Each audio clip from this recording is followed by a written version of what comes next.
நாங்கள் ஒரு மர்மேக் ஷோக்கு போயிருந்தோம். அந்த வீடியோனா பார்க்க போகிறோம், வாங்க போகிறோம்.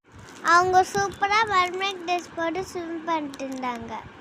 அவங்க கையை வச்சு அவங்களோட வாயால் அவங்க பபுள்ஸ் உருவாக்கும் போது அது ஹார்ட்டின் ஷேப் பபுளாக உருவாச்சு ஃப்ரெண்ட்ஸ்.